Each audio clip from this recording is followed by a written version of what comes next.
Welcome back, y'all, to another episode of the We Do This Too Outdoors podcast. As always, this show is proudly brought to you in partnership with brands we truly believe represent the very best the outdoor industry has to offer. Before we get started, we want to give a huge shout out to Moultrie, Ula's Archery, Threads Custom Bowstrings, G5 Outdoors, Blackburn Apparel Company, Deer Pimp Scents and Lures, Vision Clothing, Bluebird Waterfowl Company, Angry Chicken Outdoors, Barley's in Houston, Texas, and last but not least, the good folks over at Retail USA. Thank you for making us feel like family and for building some of the best shotguns on the market. From trail cameras to elevate your scouting experience, to shotguns, archery setups, apparel, and scent control. These are the brands we trust, brands we use, and brands we're proud to stand behind. I also want to send a heartfelt thank you to everyone who supports the podcast. Whether you've been here since day one or you're just tuning in, your support means the world to us. With that being said, let's dive into another episode of the We Do This Too Outdoors podcast with your boy, C. Will. What's good, everybody? Welcome back to the We Do This Too Outdoors podcast. I'm your host, Courtney Williamson. I got a super special guest on today from Sandersville, Georgia, Mr. Raphaell Smith. How you doing, brother? I'm doing good, man. How you doing? Blessed, black, and highly favored, as they say, man. Yeah, man. So, y'all, everybody, man, needs to go check out this man's Instagram page, YouTube page, man. He's doing a lot of good things out and for the outdoors and in the outdoors, man, from bows, duck hunting, man. Seen him rocking the cowboy hat like I do, man. I always love to see brothers rocking that cowboy hat, man. And I appreciate what you're doing with the outdoors. First off, I want to say thank you for your service. I seen that you was a U.S. Army vet, man. Always got a special place in my heart for vets, man. My best friends in the Army, man. So thank you for your service. You're welcome, man. So, man, for the folks who don't know, Mr. Raphaell Smith, man, who are you?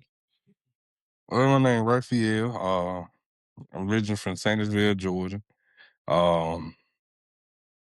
I basically I'm the president of a country boy Mafia. Hunting club, mainly do it all from coon dogs, shooting ducks, anything you can think of. You can hunt it in Georgia, we doing it. Yeah, that's what's up, man. So, growing up, where you grew up in Sandersville, man, how was that experience? It was a battle, man. My mom stayed in the city limits. My grandparents stayed in the country. And the country, the only place I wanted to be. So it was jumping back and forth. And all of a sudden, I just stuck with the country, being raised by my grandparents. That's what's up. Yeah, man, I grew up in a little small town here in Kentucky, man, called Magnolia. Blink your eyes, you miss it. But grew up on about a 300-acre tobacco farm, and that's all we did was hunt and raise tobacco, man. And, as a kid, I always told myself that I was always going to be either a hunter or a farmer. As I got older, realized how hard that was, the farming part. I was like, I want to do something else. So Dad was like, Yeah. you either going to get a job, you going to college, or you going to the army, the military. So I ended up going to college for a little bit, man, and getting out and just the passion for the outdoors just stuck with me from day one. From the time my dad had me in the woods chasing behind his rabbit dog, man, it just stuck with me, man. So I definitely get wanting to stay in the country, man, because I went to Bowling Green, Kentucky is only 45 minutes from here, and it's not a huge city, but what I'm used to, it was like the big. I mean, you might as well say it was New York for me, and I had never seen that many black folks congregate in one spot when I was in college, so it was kind of a culture shock to me when I got there. And I kind of tried to hide my identity for a while, but you can't hide this twang that I got, you know. I was dipping tobacco everywhere I went, and everybody's like, "Man, like, where you from?"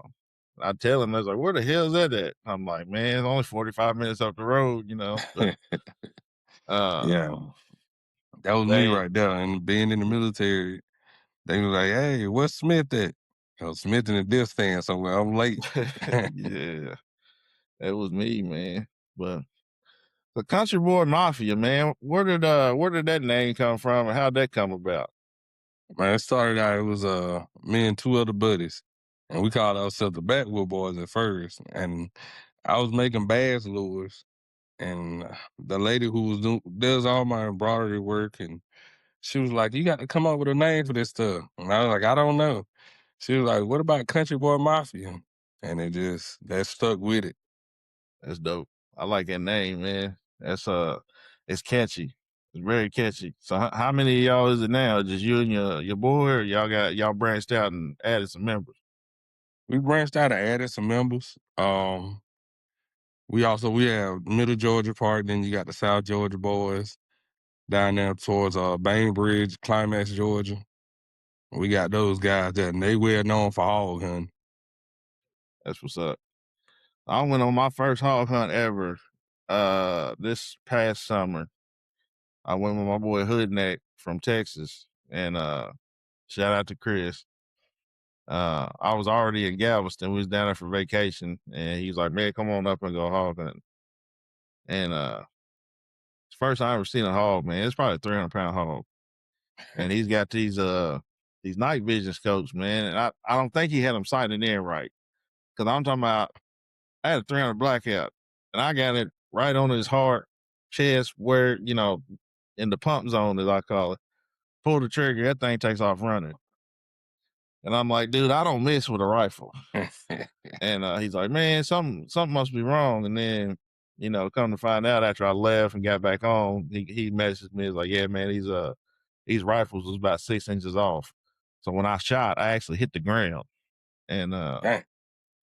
but that was my first hog hunt. But it was cool to see, the hogs in their natural habitat and stuff like that. Because we got hogs up here in Kentucky, but we can't hunt them. Because there's not a lot of them. They're not an invasive species like they are in Georgia and Texas and all them places just yet. Man, you could be So, down here, you can be riding down the dirt road and they run inside the car or something. It's bad down here. yeah, I heard. That's why I'm trying to get down there, man.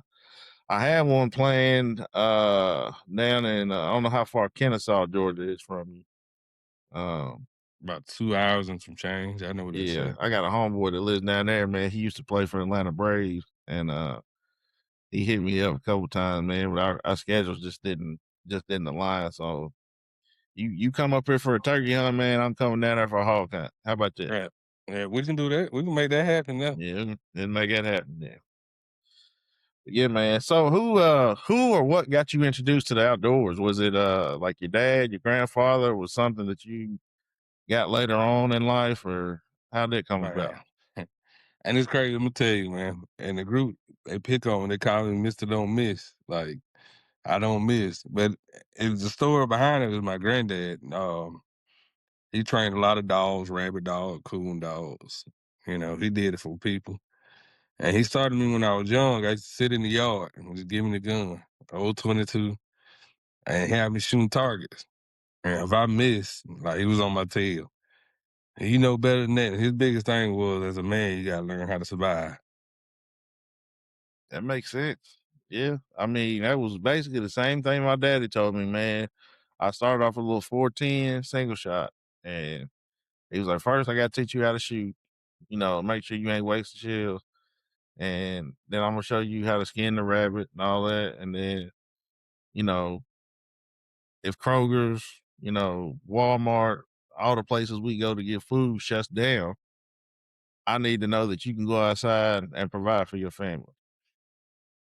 And that was the premise of, you know, him showing me all that. And now, man, like people's always talking about, man, like the snow's coming. It's like, what am I gonna do for food? What am I gonna do for this? If this, man, I got a freezer full of deer meat. I'm straight. Oh yeah. Oh You know what I'm yeah. saying? Like, and I could cook it, I harvested it, I know what I'm doing. And, I'm trying to teach my son that very same thing right now. As he gets older, he's 8 years old. But he's wanting to be outside with his dad as much as possible. So, but the outdoors for me, man, was a big thing growing up. So was hunting and stuff like common around your area, or were y'all kind of the only people that did it? You have a few people, but man, I'm about like you. I was one of them kids that got called. I don't like the term, but you act white and stuff like that. But shit, we used to wear cowboy boots to school and we Mm-hmm. get picked on, stuff like that. But that it's second nature. Like you said, you could try to hide it, but it can't go far. No, you're right, man. I can't tell you how many times, man. I was nicknamed from the time I was a kid to the time I graduated high school. I was the only black on any of my sports teams. I didn't see a black teacher until I got to college. So I was like the token, what you call the token black guy in all of these, all my groups, and everyone's, oh, I'm blacker than you. I'm this, I'm that. I'm like, what does that even mean? Like, and like I'm supposed to act hood. I'm supposed to be, walking around my pants sagging. Like, nah, I won't. When it's cold outside, I'm putting my Carhartts on. I'm gonna have my boots on, have my Wranglers, my cowboy hat, and I'm gonna have a skull ring in the back of my jeans. I'm we got the same thing in common. I'm just a little bit darker than you. So how can you say that you more black than I am? Like, what does that mean? It's man, we just playing, man. We just playing. Like, no, man, like, that make me feel some type of way. Like, Oh, yeah, it does, man. yeah, it make you feel some type of way, man. But so U.S. Army, man. Like, what you said you was in the Army? How long did you serve? 8.5 years, man. Two to Iraq and two to Afghanistan. That's what's up, man. So, how your mentality did that help you? Like your love for the outdoor. I've talked to some veterans, man, and they said basically like their love for the outdoors basically helped them mentally while they were overseas because they knew they had something to come back to. Yeah, and that nature. I did go through a little period of depression once I got out. Trying to find me again. And once I got back in the woods, that was it. That's my calling.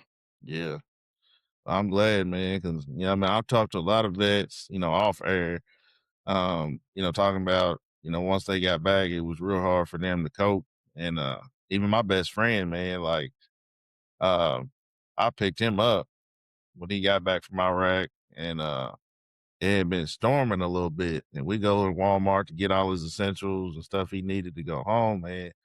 It started storming again, and the lights went out, and once the lights came back on, like he's on the ground with his head like his, and just that look on his face of like sheer terror, man. I'm like, hey, bro, you home? Like, you ain't got to worry about that. He said, man, when I heard that, he said, I thought we was getting bombed again. He said, I thought we was getting attacked, and it took him a while, man, to just realize that he was at home, man. Like broken down cars and stuff that we was driving by the highway, like he didn't want to drive by them. Like it took him a while to get back to normal, man. But I can't imagine what y'all went through over it, man.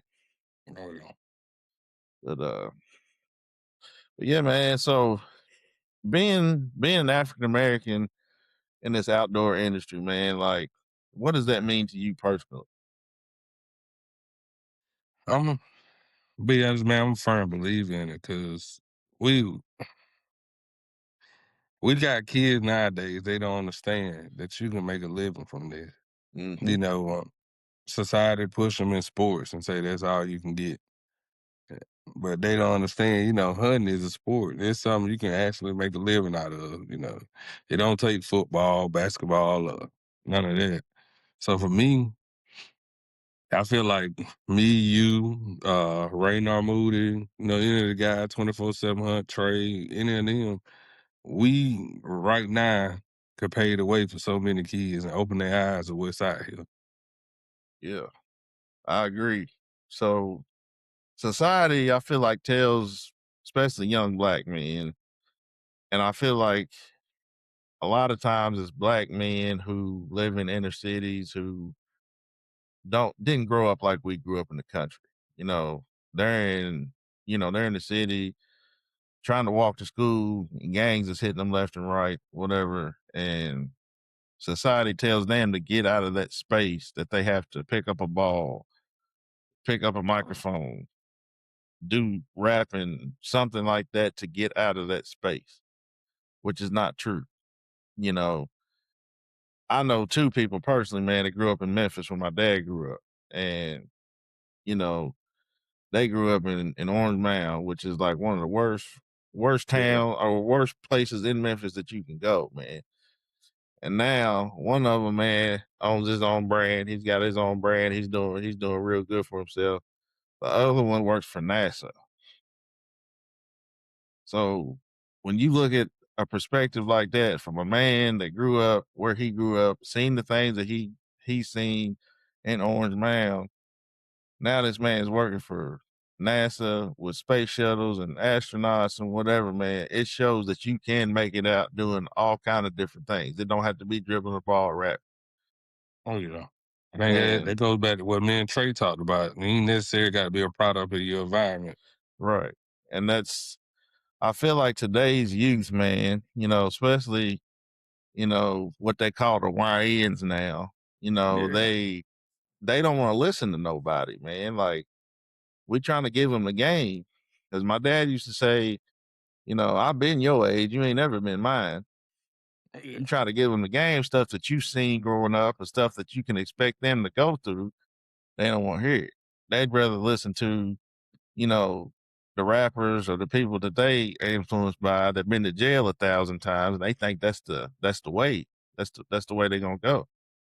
But that wave is gonna end two ways. You gonna be dead or you gonna be in jail. Yeah. You know what I'm saying? So giving these youth an out, man, and like this is my end goal for We Do This Too Outdoors. I want to take some at-risk youth from like Memphis, New Orleans, Baltimore, LA, bus them into Kentucky, have a bunch of guys like you, me, Trey, Renard, Rick, Easy, like a lot of these people, and just teach them how to be a man, teach them how to tie ties, teach them how to air a tire up, teach them how to, boating safety, hunting safety. That might give them something to hold on to once they get back home to keep them out the street. I agree. Like I tell you, man, I'm definitely down for that. Yeah, that's my thing, man. Like, especially growing up where I grew up, man, like I didn't have, outside my father and my uncles and, a few cousins, like I didn't have that like male role model in school, or I didn't have that male role model, especially after my pops died, man. I had to look up to my uncles and I had to look up to other people, man. But like these youth now, there's so many people around them that can help them. And I feel like we could be a tool to help them, stay out of the street, stay out of jail, stay out of trouble. And, once they get to a certain age, 18, once they're an adult, man, like, it'll take some doing, man. But like get out of them inner cities, go to the country, start a whole new life, man, and not even look back to that old lifestyle. Yeah.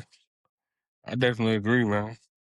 So that's the goal, man. But I know for me, man, like growing up, like sometimes I felt, doing this because I didn't see anybody else outside of my dad and my uncle that, hunted and fished. Like, did you ever feel a time where you felt like you didn't belong in this industry? Yeah. I coon hunt. And I'm gonna throw that situation out there because it happened. I got he's an older white guy named Joe McKenzie, best man I ever met. Joe took me in and basically treated me like his son. And we went to a coon hunt. Guy made a statement, and we hunt coons with a coon. Damn. And I tore all their asses up that hunt. And Joe came back around now. Joe said, "Do you feel that way? How I feel to lose to a coon then?" And you hear it all the time, but it's up to you to respond to it. And growing up, I guess the best decision I made is don't retaliate. Just beat them. Show them why you there. Get them the reason to understand that you one of the best. Right. Yeah. Like my dad has a saying, man. He always said, especially growing up where he grew up, man, like his class was the first class to integrate schools in Fayette County, which is in Somerville, Tennessee, right outside of Memphis. And he always had a saying that his grandma used to say, would be my great grandma. It ain't what you get called, it's what you answer to. Yeah. You know, and growing up where I grew up, man, I got called everything but a child of God, starting off probably when I was in kindergarten. Little boy on the playground called me a mud duck. I didn't know what the hell it meant. And next day at school, we had some raccoons outside on the playground, so they wouldn't let us go outside.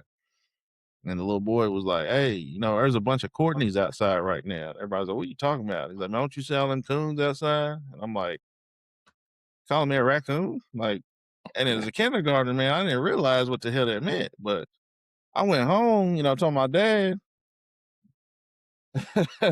They was up at that schoolhouse at 7. I'm talking about when them doors open. They was at the talking to the principal, man, you know, and then dad had to sit me down at 5 years old and explain, you know, stuff that he didn't really know how to explain to a 5-year-old. And I think, I'm sure that's where my love of history comes from, man, because like the civil rights movement and all that, everything that we had to go through just to get a library card, you know, Yeah. you know, and everything that my dad went through, from getting, you know, bit by dogs and, you know, sprayed by water hoses, man, like they went through a lot for us to get where we are today. And I feel like it's 10 times better, but I feel like at the same time, we're fighting some of the same fights that my dad was fighting back in the 60s. You I know, agree. It just ain't as intense as what they was fighting, how they was fighting, but we still deal with it to this day. yeah. And I don't know about you, man, but like a lot of my buddies, man, my white buddies, man, I know they got my back 10 toes down. But there's certain places that they hunt public land that I don't feel comfortable going. And I try to get them to understand where I'm coming from, but there's like certain places. There's like a place right up the road here. It's called Raywick, Kentucky, and historically, we ain't allowed there. And there's still some backwoods redneck country folks down there that don't like to see anybody but a white boy in there. And I happen to be out there with my homeboy helping him drag a deer out. And we got to his truck, and he kind of looked at me and I kind of looked at him, and he just kept staring me up and down. I was like, "Hey, bro, you got a problem?" He said, "Yeah, I got a problem." He said, "I don't like your kind around here. And do you know where you're at?" I said, "I know exactly where I'm at." And he had about 5 of his boys in the truck with him, man. And I had about 10 of my boys out there. And they, as soon as start talking, I look behind them, they ready, they on go. I'm talking about just like bulldog. And we left, you know, everything was cool. You know, I didn't say nothing on the way home. And then we got home, my homeboy was like, "Man, what, are you good?" I said, "Nah, man." I said, "That's the reason I don't like coming down here, is because of shit like that. Because situations that I can avoid, and I just don't want to put myself in that situation." You know, he understood that. My other one was like, "Man, you know, we got your back." I'm like, "Yeah, I get that, though, but I don't want to be walking through the woods during rifle season and catch a stray one. This dude might be following." You know what I'm saying? Like, I just want to stay out of those situations. Yeah, I say if you can avoid it by all means. You know what I'm saying? Man, that goes back, like I said, me and Trey, we talked about it. My bone collector, my guy. That statement that he made about black hunters need to step up and start showing their true talent. That's it right there. Yeah. Yeah. I love Michael Waddell, man. I've met him 3 or 4 times, take pictures with him. I actually got to talk to him last year when I went down there, man. I gave him my card, told him what I was all about, man. He's like, man, if I had more time to sit here and talk to you, I would. I had a line of people behind me. So he's like, man, just give me some time and I'm going to reach back out to you. He did. And to this day, man, like he still keeps in contact with me. He said, man, I promise you I'm going to get on your podcast. That man's super busy. But the words of encouragement he gave me, man, he said, man, we're just like you. We started off just like you. Bone Collector started off from ground zero. We're three guys that just love the outdoors. And he's like, I know you got three of your homeboys that love the outdoors just as much as you. You're just a different color than us, but you love the outdoors just as much. Keep going. Don't let nobody tell you anything. I was like, I appreciate that, Mike. Like that means a lot coming from, somebody, as big as you and taking the time out to even talk to me, man. So I'll always have a special, place in my heart for Mike, man. He's just a good dude, man. Just a hell of a dude, man. But what stereotypes do you think, man, like need to be broken in the outdoor world that you see? The biggest thing people gotta learn, man, that passion for hunting don't have a color to it. Well, you could teach me something, I could teach you something. Right. That's it, man. I mean, just because I'm a little darker than you, man, I'm one of them guys, man, like I'm an open book. I've been hunting for a long time, but I can learn something from somebody that just started hunting, and I can also learn from somebody who's been hunting for a long time. I don't want to say my way is the only way to do something when there are people out there doing it other ways. Like up here, we don't hunt with dogs, deer hunt. Farther you go south in Florida, Georgia, different places like that, they hunt deer with dogs. Not saying that I would do that, but people are highly successful doing it. So how am I gonna tell somebody that's been doing this for a long time? No, that's not the way you do things. You know what I'm saying?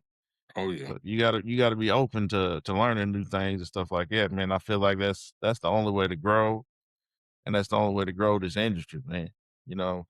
There's a lot of ways that Dad used to say there's a lot of ways to skin a cat. Same thing, man. So, but if you had a message to leave, like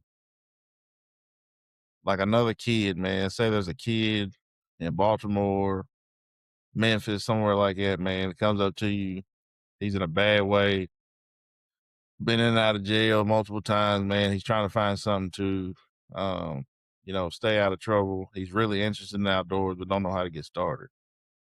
What advice would you give him? My advice is to get out there and do it.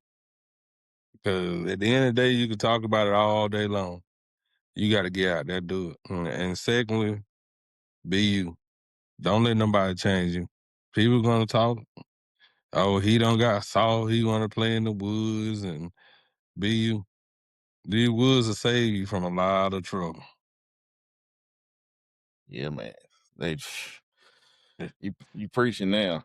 I mean, anytime I go to the stand, man, I was sitting at this stand just to chill. I ain't got to kill nothing. Yeah. That's that's the thing that you try to tell non-hunters, man, about being in the woods, watching the woods wake up, listening to the woods wake up. I ain't even got to go out there, like you said, and harvest nothing, man. It's just me going out there, listening to the woods wake up, and just sitting there. And I'm telling you, I've had some of the longest talks with God out there, just contemplating stuff. Like, I'm thinking about this, I'm thinking about that, but I'm sitting there talking to him the entire time. And a lot of times he'll just say, just sit still, just listen. And you sit there and listen, you feel like you don't get the answers, man. But as soon as you get up and walk to your truck or get back home, like you just feel like you feel different than when you went out there. Like you feel and more energized. You feel like something has been like the spirit has been lifted off your shoulders, man. Like a lot of times, some of the most stressful times in my life that I've had, man, I just went out in the woods and just sat there, cried, talked to God, come out and I was good to go. Man, like you said, life be life, man. Sometimes be going so fast you don't even realize what's going on around you. But when you in that stand and you can hear a squirrel moving across leaves, time finally slowing down. You Yeah, can appreciate the small things then. yeah, yeah, man. Like I tell my wife this all the time. We live in a world, man, where everything's just so fast. I mean, you can go to McDonald's, get your food in less than 5 minutes, and it's gone before you even get to the house because you got to go here, you got to go there. Life moves so fast, but when you actually take time to slow down, I feel like everything just kind of stops and resets. You feel like you know what matters in those moments. Oh yeah. Everything just slows down. It's like, okay, I need to focus on this. I need to focus on that because life is just going, like you said, life's going to keep going. But those 5 minutes, 2 hours, whatever you spend in the woods, life just kind of slows down for you. I mean, I still to this day, I like get me old bucket, old cane pole, go down to the creek. I sit on that bucket. I ain't got to catch nothing. It's just that quietness and Yeah. watching the water, man. Yeah. Like It's you said, peaceful. sometimes that quiet moment give you time to talk to God. Yeah. It's a peaceful, man. It's peace. That's where I find my peace a lot of times, man. Whether I'm sitting on a bucket, like you said, old cane paw in my hand, or if I'm outside just just chilling under a shade tree, just listening to the wind rustle the leaves, man. You take time, and a lot of people don't appreciate that, man. But like I always say, man, if somebody that wants to be outdoors that can't be because of, they might be in the hospital, they might be suffering from some type of sickness where they can't be outdoors. So anytime that I've got outdoors, I don't take it for granted because I know somebody out there wants to be out there that can't. So Oh, yeah. that's how I take it, and I don't take it for granted, man. But yeah, man, let's switch gears here a little bit, man. So your Instagram pages and your YouTube pages, man. Like, when did you realize that you were coming? I mean, you got a lot of followers. I seen, man. It's like, when did you like notice that you were coming like bigger, like you were getting a lot of looks? And to be honest with you, I made it. I was like, man, where the heck all these people coming from? But I just one thing I told myself I want on everything is keep it as real as it get. No editing, straightforward of how things work. I think I posted a couple videos of our dogs catching the coon on the ground. Like I didn't edit nothing. I let them see how it worked. Right. Yeah.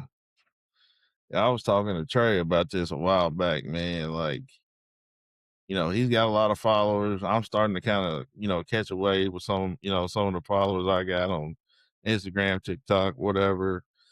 Uh, if I go out somewhere, especially like here in town, like somebody else see my logo and be like, "Oh man, we do this too, dude." I'm like, yeah, we get to talking or whatever. Like, do you feel like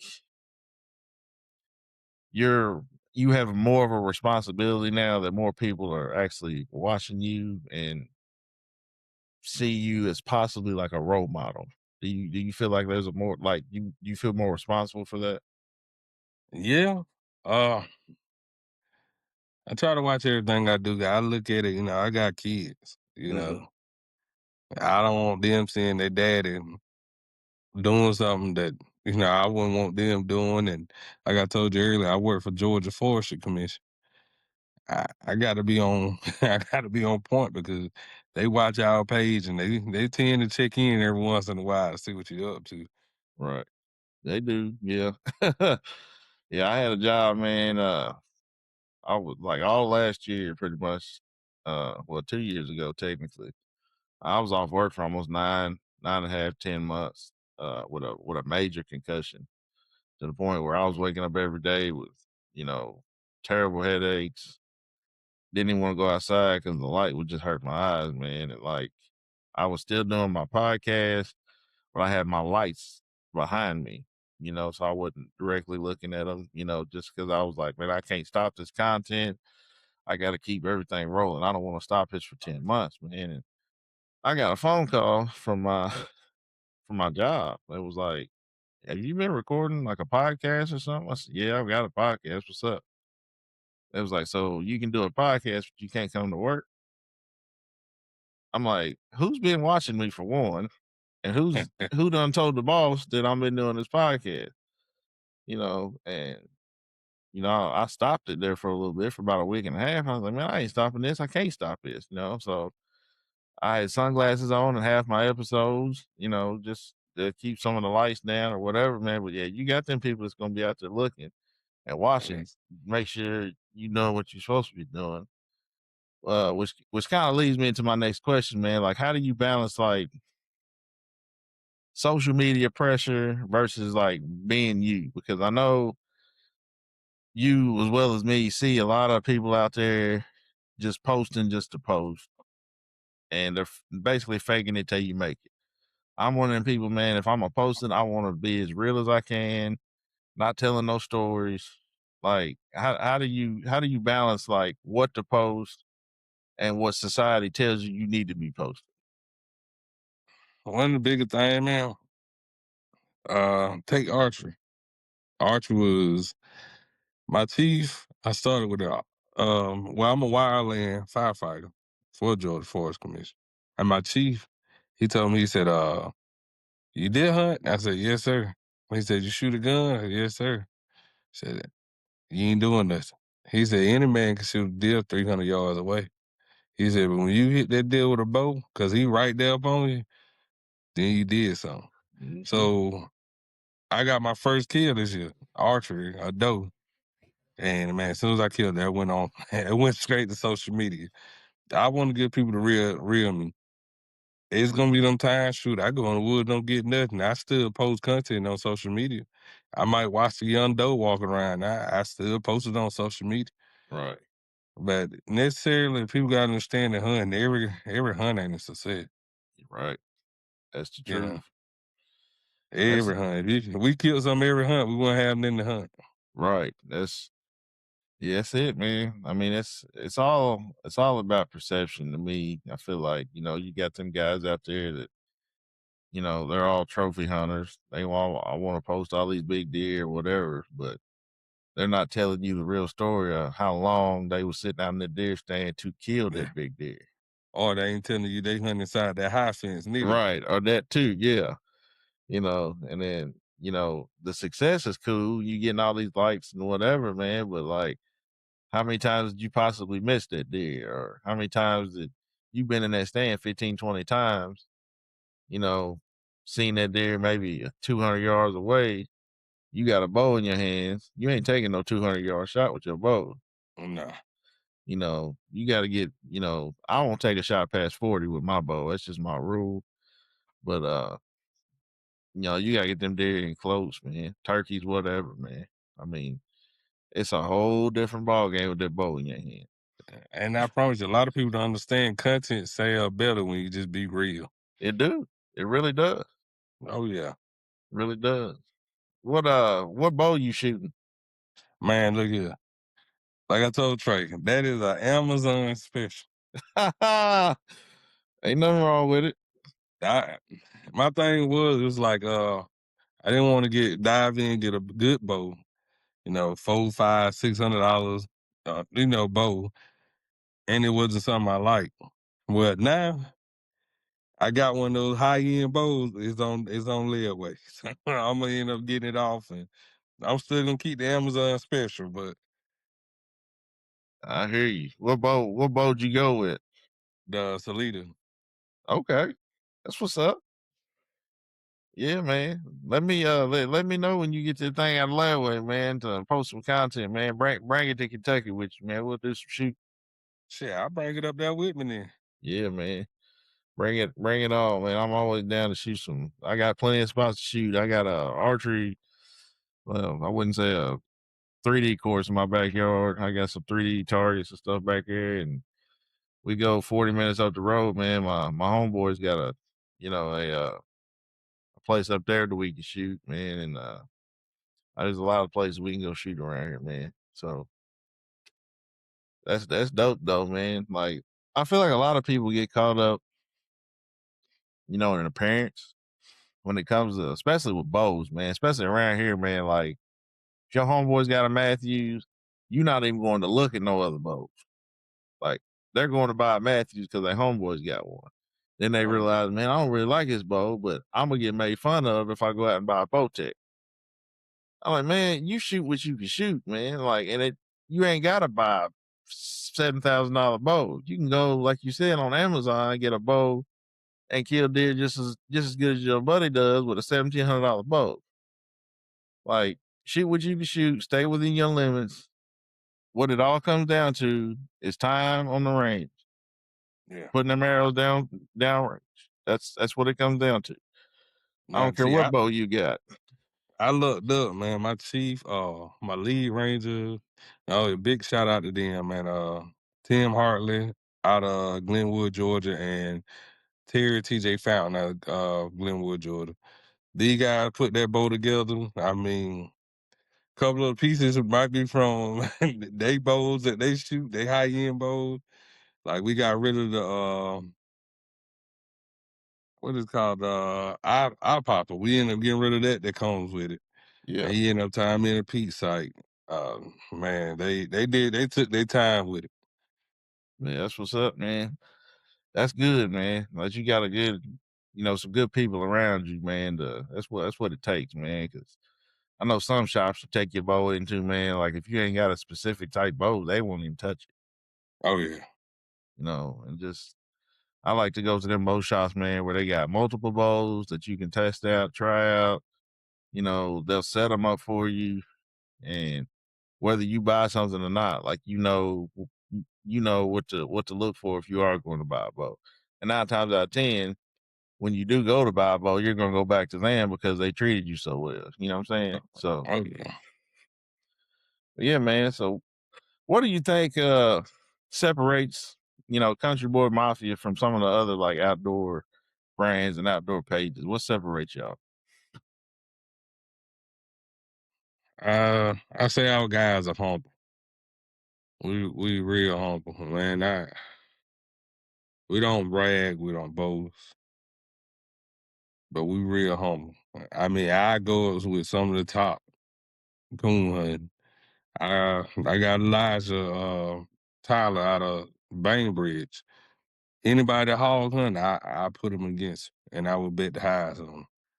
Right now, matter of fact, actually, right now he's in the middle of it's like a hog roundup. Whoever Yeah. kill the most hog, weigh the most, they get like a big paycheck. He in the middle of it right now. Man. But Awesome.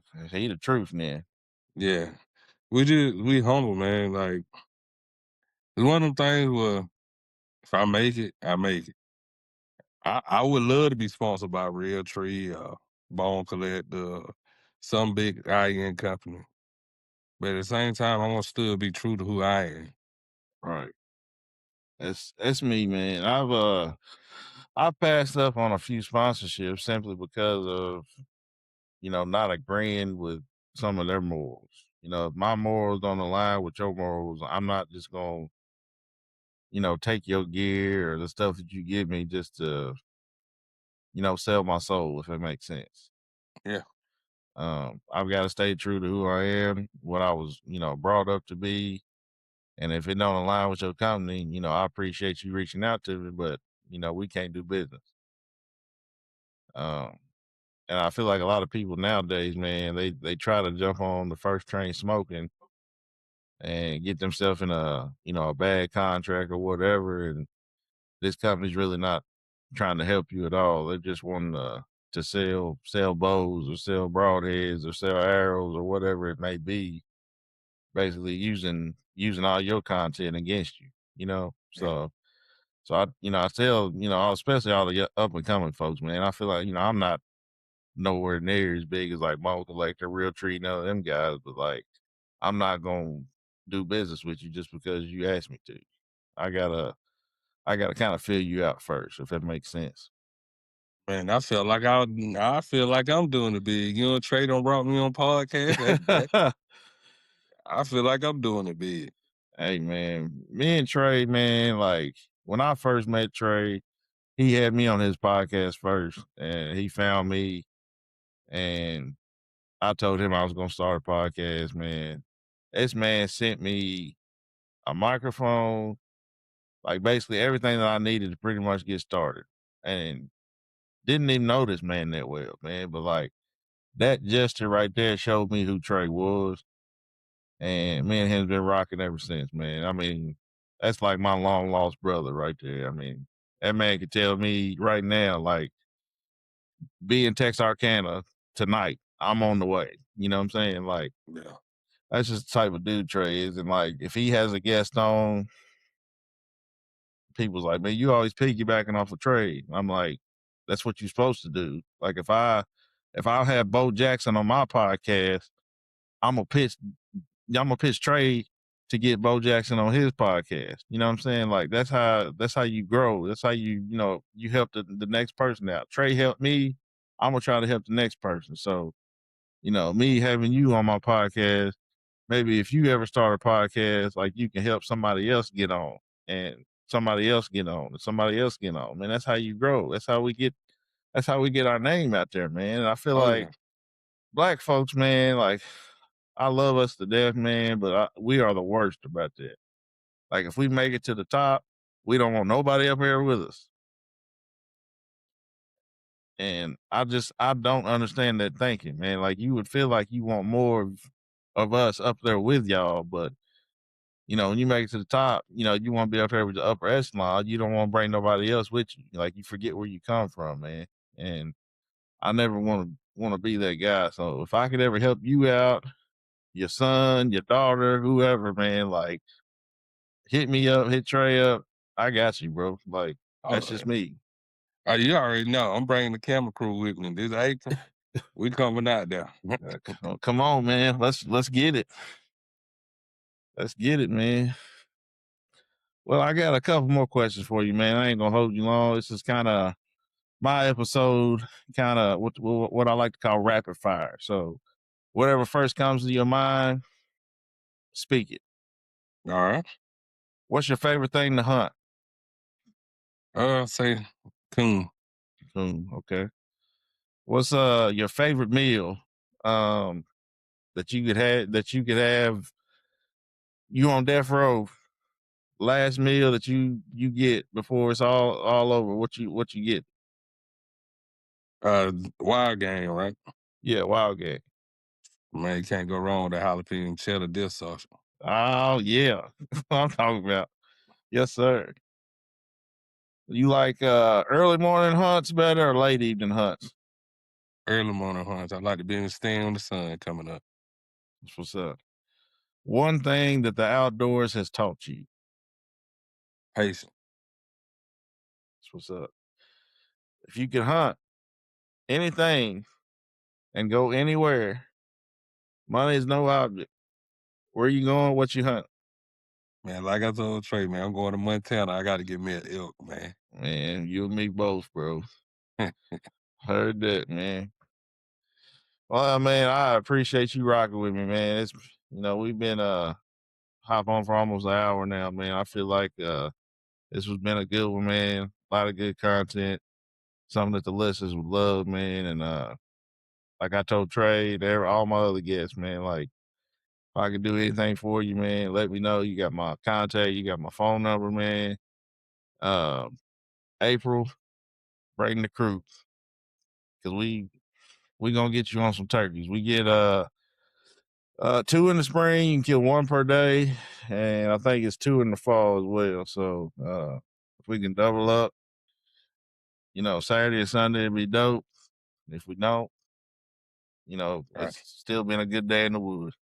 That's it. Hey, what part of Kentucky I'm headed to again now? So you going to South Central Kentucky? So a little town called Buffalo, Kentucky, man. That's where I'm at. Buffalo, Kentucky. That's where I'll be, April. Yeah, come on up, man. And like I said, bring the crew. And I'm trying to get Trey. Trey, I know you listen to this. Quit being a baby. Line up. Get your little Ford Fusion or whatever you driving. Put that bow in there and that shotgun and come on up to Kentucky, April 18th. We're going to hunt some turkey. That's it. That's it, man. So you got any last words for the listeners?